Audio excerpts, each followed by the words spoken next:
মাত্র half cup গুঁড়া দুধ দিয়ে আজকে আমি আপনাদের সাথে শেয়ার করব খুব সহজে ঘরোয়া পদ্ধতিতে রসমালাই। তার জন্য একটা মিক্সিং বলে আমি হাফ কাপ গুঁড়া দুধ নিয়ে নিলাম, দিয়ে দিয়েছি হাফ চামচের একটু কম বেকিং পাউডার,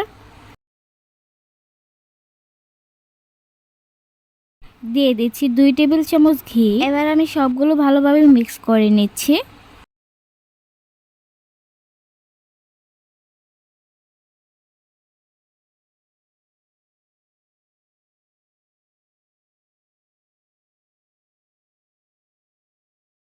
গুঁড়া দুধ, বেকিং পাউডার, ঘি মিক্স করা হয়ে গেলে একটা আলাদা বাটিতে নিয়ে নিচ্ছি রুম টেম্পারেচারে রাখা ডিম। ডিমটা ভেঙে নিয়ে কুসুম আর ডিমের সাদা অংশ ভালোভাবে মিক্স করে নিচ্ছি।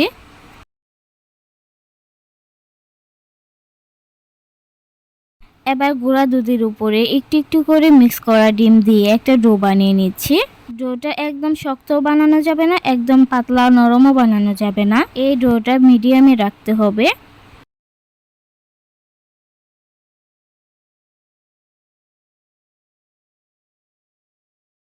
ডোটা রেডি হয়ে গেলে আমি 10 মিনিটের জন্য ঢেকে রেস্টে রেখে দিব।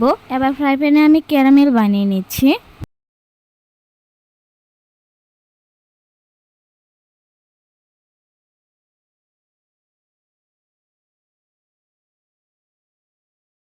ক্যারামেল বানানো হয়ে গেলে আমি এখানে আধা কেজির মতো দুধ ঢেলে দিচ্ছি। দুধের সাথে ক্যারামেল ভালোভাবে নাড়াচাড়া করে মিক্স করে নিচ্ছি।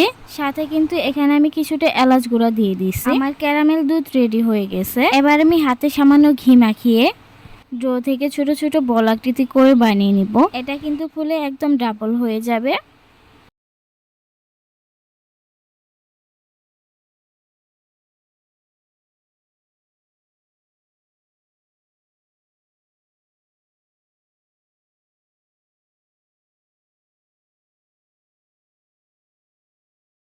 আমি এরকম করে বানিয়ে নিছি সবগুলো। এবার চুলার অল্প আছে ক্যারামেল দুধে আমি এগুলো দিয়ে দিব। দুধের এই বলগুলো দুধে দেওয়ার পরে ফুলে উঠবে। এগুলো আমি চুলার অল্প আছে 10 মিনিটের মতো রান্না করে নিচ্ছি।